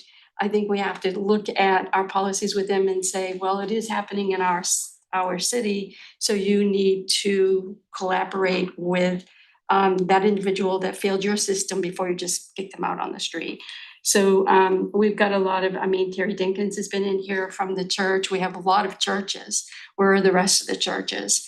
So I just think, a tiered like the larger, more experienced resources that we might be able to collaborate, and then maybe tier 2 as we work toward this. But I think we have to stop interjecting ourselves to determine when the encampments are closed and the situation that the campers are put into. We're not the experts, and I think we should leave that process to the experts and be partner. We need to step back, be good supportive partners, but I think we need the experts to come in and see how we can help create housing, how we can help do more intervention. One of the cities I talked to today, they start with the youth, the children that are in these environments, and they start there with an education and preventive program. So I know I'm throwing out a lot, but I think we're trying to be the social service for an issue we're not experts at. And we just keep throwing time and money and resources. And I'd like to see us collaborate with the experts and delegate to them and be part of their table. I just want to remind the committee that we do have another item coming up that talks more about the actual strategy. So I guess I'm looking to also kind of put a wrap on this conversation to sum up with what going to Council Oz, and then. Oh, that's actually what this comment was gonna be. Yeah. Is this first item we're still discussing. But we have materials from, Councilor Flume talked about Dignity First. We also have materials from the former City Councilor Jonathan Sprague, who sent us extensive information that would be a huge help in us developing our plan, which we still need to do. But I also think we need that advisory committee on board to work with us in developing that plan. So those two things, we really don't have a big deadline on either. Right. We should get started with those. And then I don't know about the rest of tonight. Okay. Yeah, my comment was gonna be, I think we're all talking about a lot of really great things about how to do things differently going forward. And agree, I think city staff all agrees we need to do things differently going forward. We need to have a strategy and a plan so we don't have to have these conversations every time there's a crisis. We know what we're gonna do. But we do have a bit of a crisis now that is not gonna be resolved by a strategic plan. Yep. And that is the impending displacement of some number of individuals who are living behind Penobscot Plaza. And so I think it would be helpful to have some direction from council over what to do, if there's anything to be done there. I mean, I think we have storage to offer people, and city staff can talk through a way to have a more pronounced presence in that space over the course of the rest of the week to assist people to ensure that if they are going to be required to move, that they at least are not losing their belongings and their valuable documents. We can have more of a pronounced presence down there, letting people know about the warming shelter resources that are open and available to them. And, you know, I guess, Jen, is there anything else we can be doing in that space in sort of this crisis period of really 4 or 5 days to be helpful to those people who are about to be displaced? I think there's a few things. In addition to the storage, we could actually be providing people also with, there's the material things, right? So we can provide storage. We could also provide tubs, even if people didn't want things taken to storage, if they wanted to condense things so that they could carry with them. We could provide that. We could make sure, because the research does show when people are forcefully displaced from an area, that there is a higher rate of overdoses. We'll make sure that there is naloxone down there. We can also make sure that as people are cleaning up or moving around their space, that they're doing it as safely as possible with needles around, so that we can make sure that we can get, if we can get in time, the gloves that are a little bit more stronger, the tongs and the disposal kits. So we can take care of those material needs and pass out information. I know that tomorrow I'm gonna get many phone calls from PATH, from other people working in this space, and they're gonna ask me, where do I tell people to go? And I can just give them the information on the warming shelters and the day spaces, and that they continue to work with case managers on finding housing. I just want to make sure that I'm communicating all the options that you think are viable at the moment. That's fun. I'm thinking like maybe a list of those options to give to those people would probably be a good idea. Because if they're not there, how are they gonna get that information? Like maybe a letter just reinforcing like the railroad will be coming. So you will need to move your things, and these are the places that you can go, and these are the things that we're offering you, and just like a full, like, I don't know, so they're just not like, what do I do? Well, I just want to throw this in too. So tomorrow again is Tuesday, Taco Tuesday at the UU Church, and again, the residents from the encampment, the folks that have stepped those leadership are going to be there, and it's an opportunity to speak to them, because this, from what I'm hearing, is that this date is no longer in our hands. It's no longer in our hands. It's the railroad's date, and it's their property. So now it's a game of, not that use the word game, but the goal here is to mitigate chaos. That's where we're at. We're mitigating chaos. And just even not looking at the moral side of this, I'm looking at it from a business side, is that there's a lot of investment that's been put into the folks who have vouchers And my biggest worry is that this is going to undo all of our investment. And this is gonna end up costing taxpayers more money when we have to start from the beginning, not because of anything we're doing, it's because of what we're in a position to do. Cause we don't have a place for people to go. My hope would be, we could still talk about at some point about the idea of a safe outdoor space and making sure everyone understands what this involves. Because again, it ends up being less costly option versus the status quo move around because we don't have the resources that we need. But I think that, this conversation tomorrow is a chance of saying, we're not just telling them the bad news, but how do you see us mitigating the chaos? What can we do? What are the small barriers? Even helping you connect you to a phone so you don't lose contact with your case manager, so you can get calls when, housing does become available for you or anything. Just, I think maybe tomorrow's an opportunity to hear from the residents directly that, are able to kind of articulate it for us. Here are some things that would help us, and we can make that part of the plan. That's where we're at. And then the decision, I think, has to be made about the folks that have come over to the other property, the city property. What are we doing? And we've heard from the community, and it's an issue of access on multiple levels. Both, there's a lot of people coming through. I'm trying to navigate this delicately, but it's just the space is so hard, and I wish we had that other safe outdoor space to move them to. I don't know how to walk with them to say, hey, this is what we've got. We've got the warming centers, we've got this, and I understand the shuffle is hard. How do we walk together in this? Because you're so close to the finish line. That's the thing, is that I don't know what more they can do when they have the voucher. Like, what are they not doing for themselves? That, that we seem to think that there's more that can be done. They've got a voucher. The housing is just not there. It's on the systems now to figure out how to make that housing available. So, it sounds like a decision has to be made for this other property. Now, the railroad's already made the decision on the one, but what are we doing for the other? What are we telling the community? What are we telling the business owners? What are we telling the residents?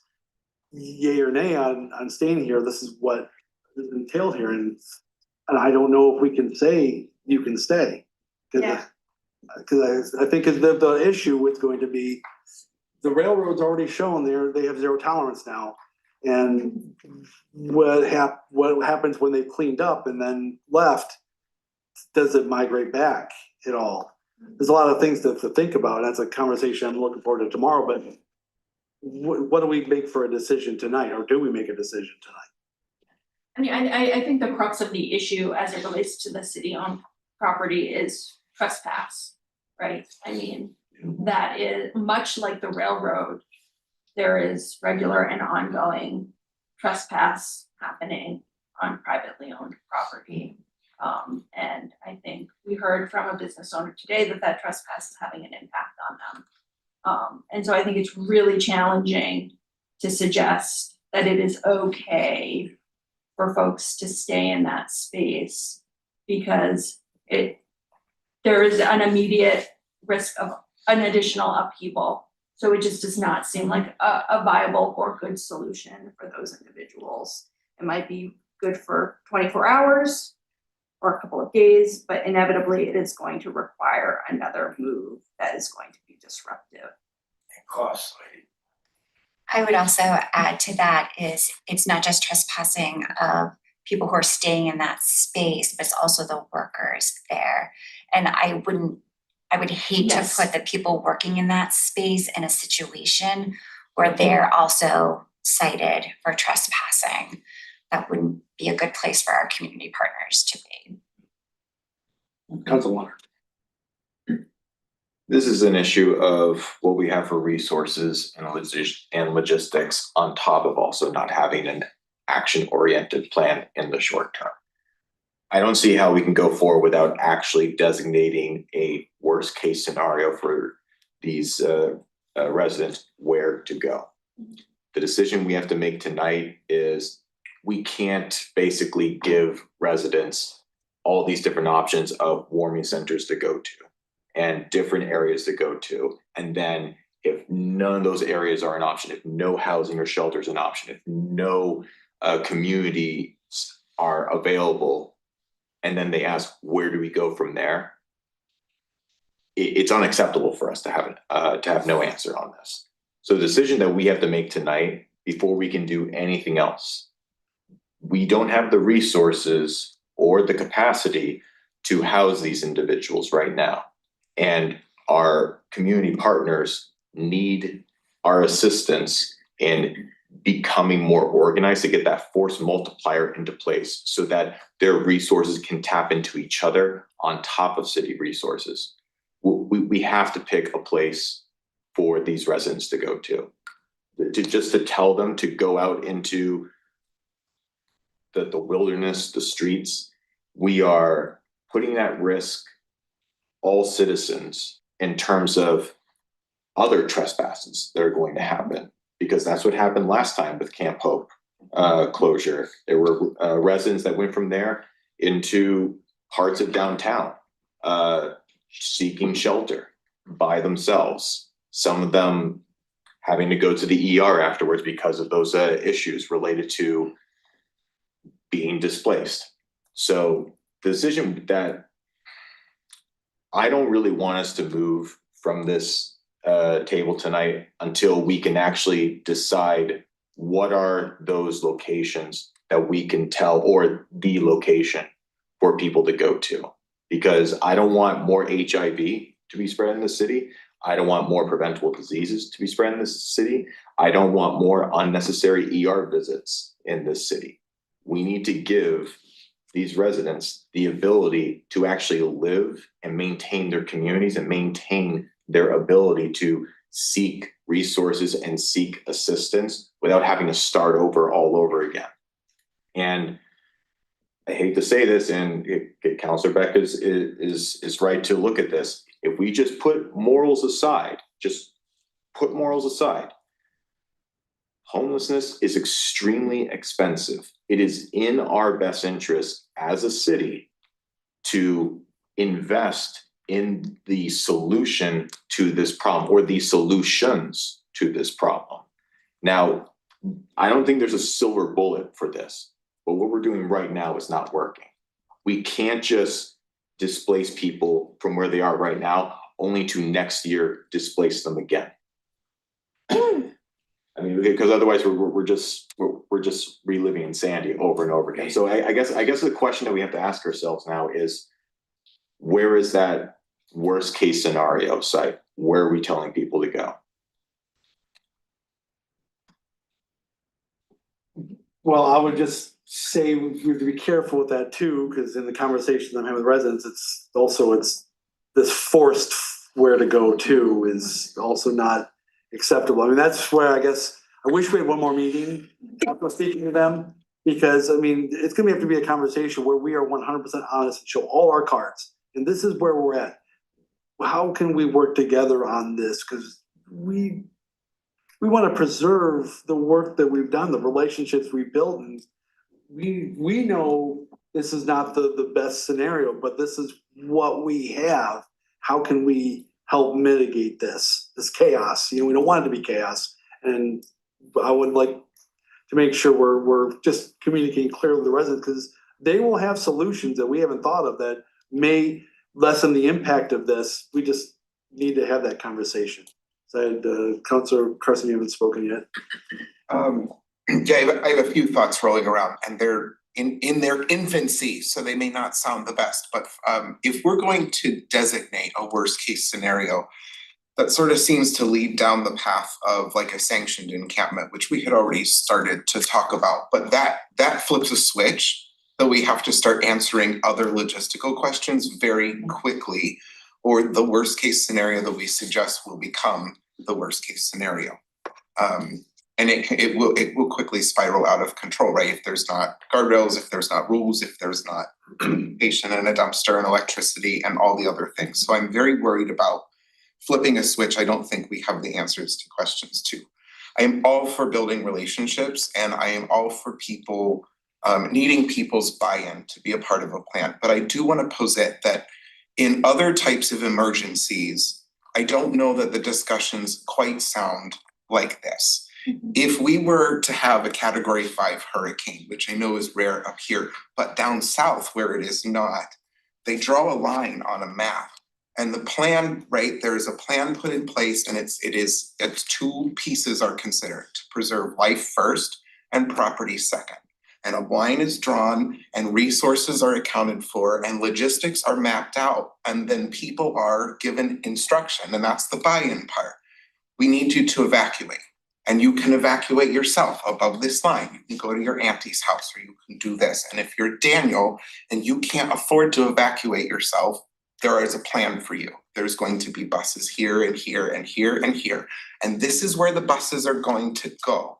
And this is what's going to happen when you get there. And there will be resources and food and shelter and safety and security and all these things. We would not be afforded the opportunity of having somebody come knock on our door and ask us our particular preferences. And so while I do understand needing to organize and have buy-in, and I think that's super, super important, I am worried that right now we're engaged in a discussion about what is essentially an emergency, a crisis level emergency, but in a way where we would never engage with another type of emergency. And so I'm hoping that if we're gonna think about this like an emergency, we could do it that way instead of, right now I feel like we are asking a lot of questions for people who, if this was anybody else in any other emergency, would not be afforded the opportunity of so much feedback, right? So it's an infancy thought, and I apologize if it doesn't come out the right way, right? But so I do think the buy-in is important. No, I see where you're going. I guess this is just a unique challenge because we're dealing with an issue where the hurricane just touched people that nobody else wants near them. I mean, let's just be honest. I mean, everyone says, "Oh, not my backyard." No, you can't open the high school gym because what will they do to it? Those kind of thinking. So we're handcuffed here. That's the hardest part about it. 'Cause I'm with you because that's where I'm at. Yeah, go ahead. If I could just follow up. By the way, that's a two-way street. Yeah. The same way that I suggest, right? That also goes for everybody else. Sure. When there's a plan, right? We're not gonna make everybody happy. So if the resource and the logistics say that it's gonna be this building or this property, unfortunately, it's, some people are just, it's both ways. It's not just one, right? If I might, just the emergency resource that the city has invested in up to this point is overnight warming shelters. That is sort of where the city has placed its money and its effort. I appreciate that there are some folks who are uninterested in using that resource, but it is a resource that we have invested $120,000 to make sure that folks do not need to sleep outside. And that is certainly a place where we can direct people if we are in that emergency situation, as you have described it, a safe place for people to be overnight and be warm when they can't camp behind Penobscot Plaza any longer. Fish? And to Counselor Carson's example, and then I think that was my point as well, no matter how much time and resources, we can't force people, no matter how many options we give them. If they choose that they're not the options they want, we can't force them. We can't force them to leave their tent, the 12 people. We can't force them to go to the warming shelter. If they have their heels dug in and they're saying this is where we want to be, I don't think we have the legal right to force them out. So if I could propose a direction then, just so we can, we're gonna, it sounds like the December 19th is just the date. And we are gonna have a conversation tomorrow, a very honest conversation about what's happening. And the 19th date is set. and invite what are things that would help make this less chaotic for you, that's within our ability to provide, to have that dialogue, that opportunity. And just, we do the best we can, as careful as we can, as humane as we can, and have as many small barriers we can help as we can. But December 19th is the date. And then we all are keeping our foot on the gas to now talk about long-term strategies. And can we make this the last encampment like this? Can we have our strategy going forward? And that's what, as much as I hate that it's come to this, it just, the legal implications of it all is taking it out of our hands. So again, December 19th is a closure date, all hands on deck, meetings with partners who are already on the ground, just everything we can, all hands on deck, and we just do the best we can with this. And let's work on strategizing for the future. So I think Jen and I and the other folks in the city who are participating in sort of the work on the ground can put together just sort of our high level, what's gonna happen towards the end of this week.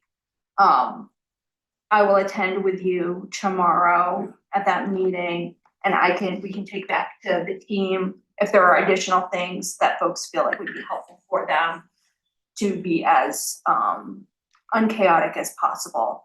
And then we can, to the extent we can provide those things, incorporate that into the plan.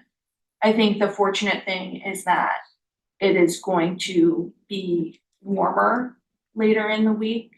So I think there's less of a risk of damage to property, which I think is something that folks had been concerned with previously. And so if we're down there with storage opportunities, hopefully folks' property can be packed away without damage. Yeah, and we'll come up with a plan for our team and coordinate the service. Any objection? Guess I say consensus, but I want to make sure, any objection to that kind of direction? Not an objection, just observation. You mentioned the no trespass signs that we may or may not have posted. They're down there. But I would suggest that we put them in other places where we don't want the individuals to go, so we don't run into this again until we decide where we think they should be going, because it's just gonna happen again. And then we're right back to the same exact thing in the middle of the winter. Okay.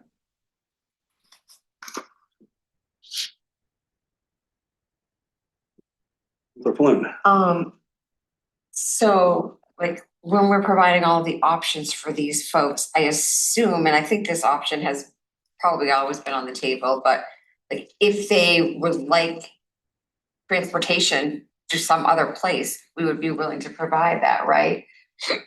So the options that I'm just kind of laying out after our conversation is the options are, if you have a voucher, continue to work with your case worker to pursue that option. We now have a day center open, the Well opened today. So there's some day space and there's some evening space. And then there is, if they feel like they have a social network and support outside of Bangor, we would work with them and the BCAT team to get somebody a bus ticket to be able to go. And we do that routinely when people have expressed that they have another social system that will provide them with the support at this time. So that is basically the three major options that we have. And then there's always keeping an eye on and connecting with the two shelters when there is availability. I believe it's like calling the Hope House by noon or whatever that time is to see if they have availability that day. So we'll outline all of that and provide that information.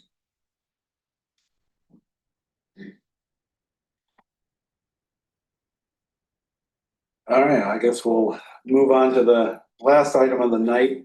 I know that it's going to be the advisory committee on housing and homelessness discussion. I know that the materials that were provided by former Sprague was added under the number 4. I guess I saw more going into this conversation, part of planning and everything.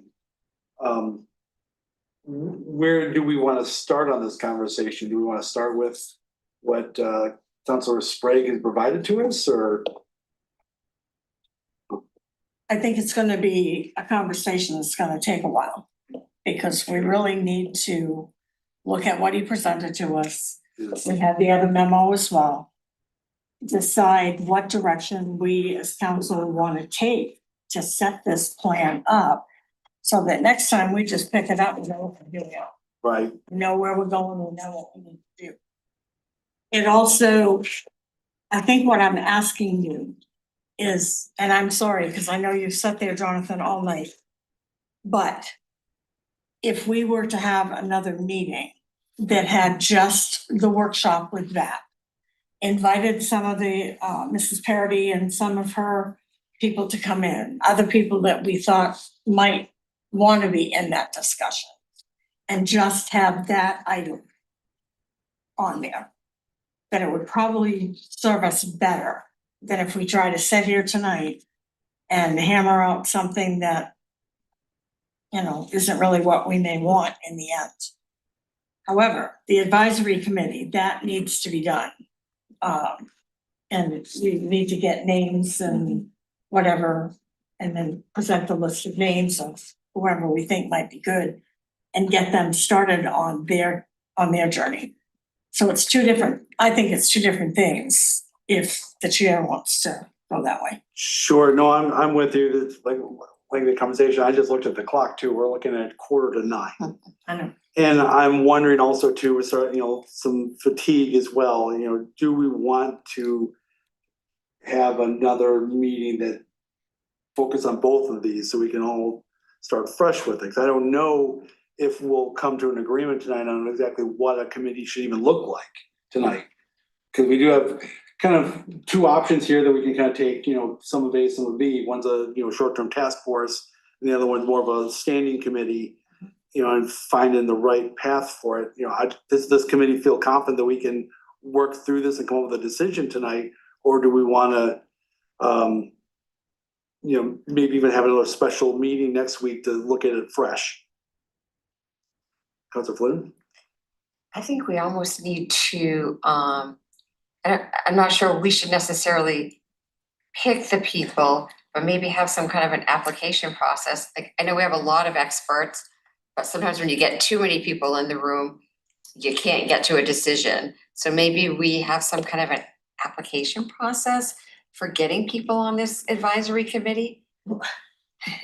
If I might, I think a critical component of the success of this advisory committee is having a homeless response manager to manage the process and sort of wrangle the input and the workflow. Right. And although I hate to suggest a delay, I think Jen's very close to being able to post that position. So I wonder if we actually have more time to iron this out than maybe we're thinking we do. Because it would be, to me, it would be a shame to have the advisory committee get started and be sort of not successful and targeted and focused at the beginning, because there wasn't that resource available to them when they get started. And then have. So the suggestion we'll hire first and then have them at the table with us as we iron this out? That would be my suggestion. We have not pre-talked about this, so Jen could disagree with me if she. I think just for being able to staff this in a meaningful way, we should absolutely have this position on board. I would say that I think what would be a helpful conversation for you all to have in parallel to hiring is, what do you want in an advisory committee?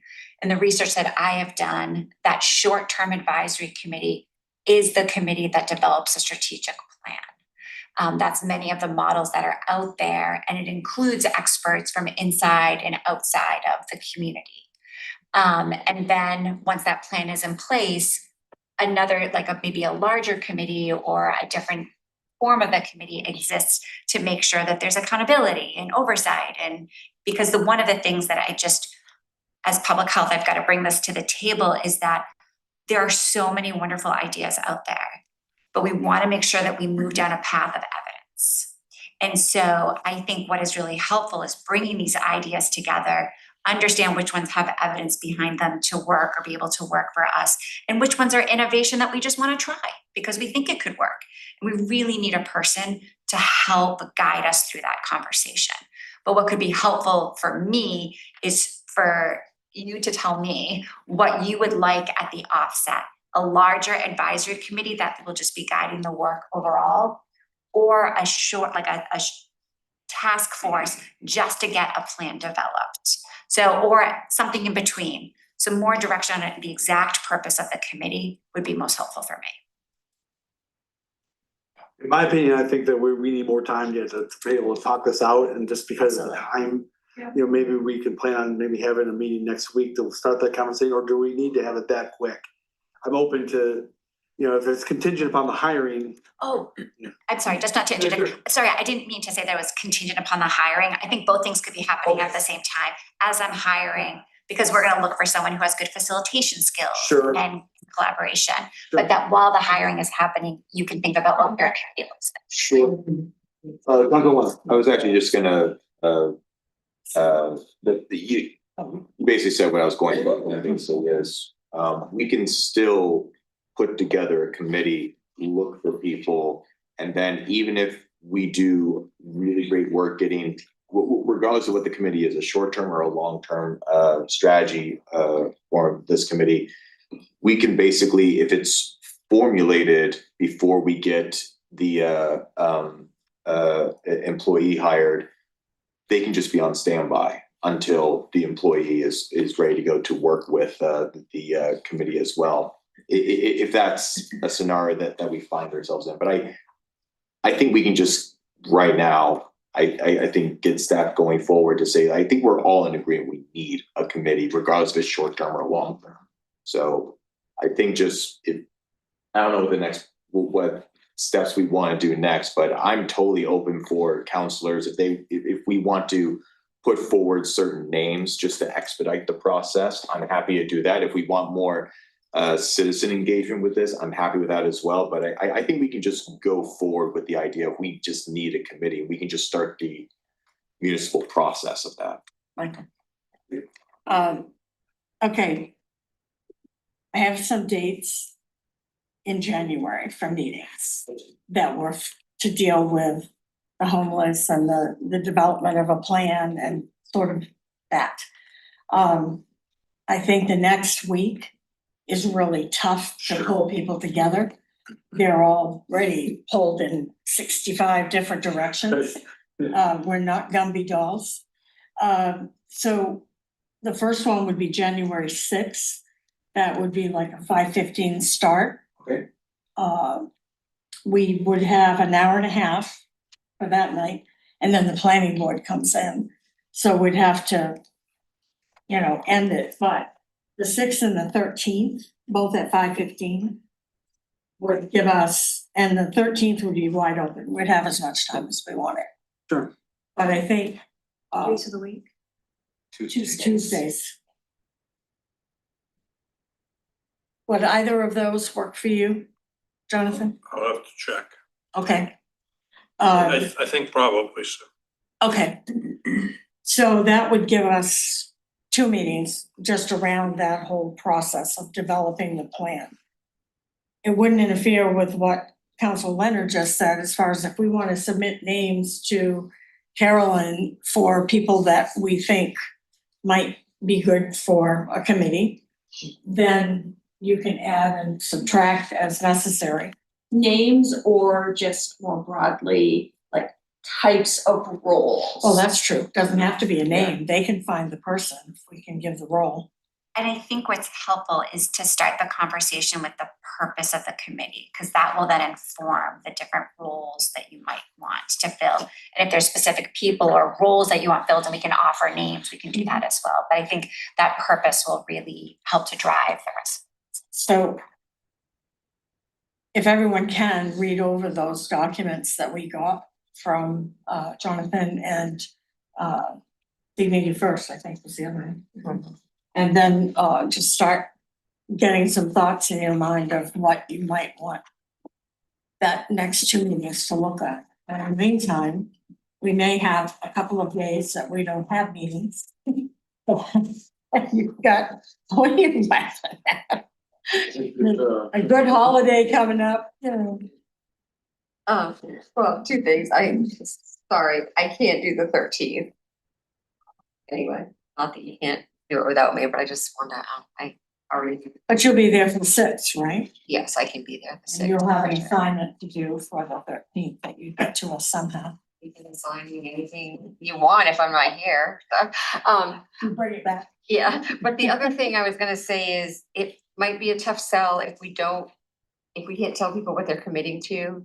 It's far, like for a committee, like, well, if I say yes to this, am I committing to 1 year or 3 years or what? So that, just putting that out there. I would probably want to know. Council Actually, to that point, you took the words right out of my mouth. I think it would probably be best to if we were to start out with a short-term committee, we could always have the ability to extend that to a long-term committee.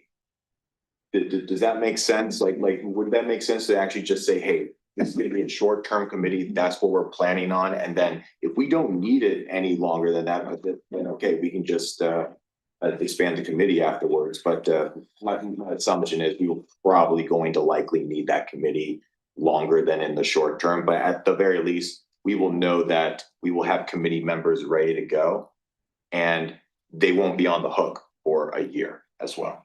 I think the benefit to that as well is having a natural point by which you will evaluate the effectiveness of the committee if you have a short end date. So that you don't continue, if it's not going well and it's not effective, you can say, okay, this isn't working, let's try something different. Yes, to those couple of points, I sort of see those as different questions. Like a short-term committee, right? We're dealing with like a crisis level situation. A short-term committee seems to be something that should form to address the questions that are on hand now. And a longer-term committee would have a completely different purpose, which would be to answer different questions that come up after we've already answered these questions. I would think. I'm done. Okay, yeah, a short-term committee though could also inform what we're looking for in a long-term committee. So they could, because these are experts, so they would probably help us build that bigger committee. Sorry, but what I've noticed in what's examples that are out there, like a 90-day committee is usually tasked with developing the action plan for whatever you want to do in the longer term. So if that's helpful when you look at other models, if that's a 90-day committee, your job is to identify the priorities, set the action plan, and then you let it launch, and then another committee can be taking it.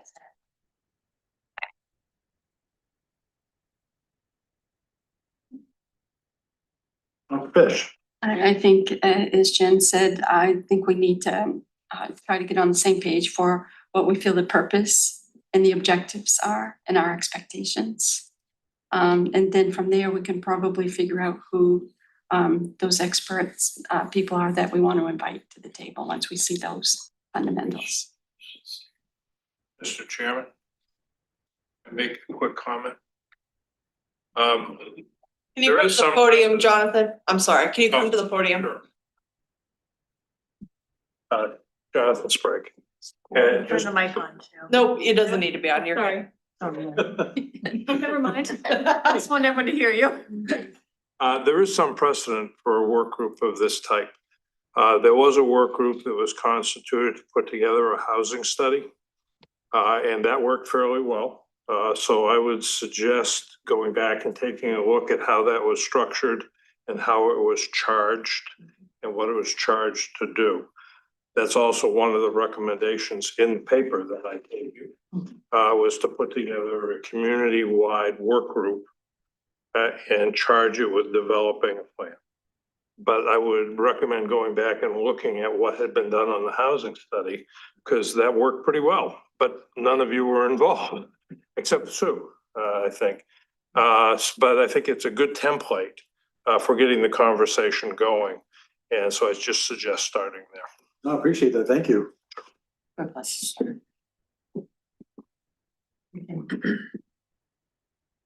All right, so it sounds like our plan is then we are gonna come back for more meetings on this. We have homework to do some reading. Any other questions or comments for tonight on this item? We're gonna try to get the housing stuff. Yeah, I'll pull that and use. We'll get that to everybody, the housing study. All right, well, with that,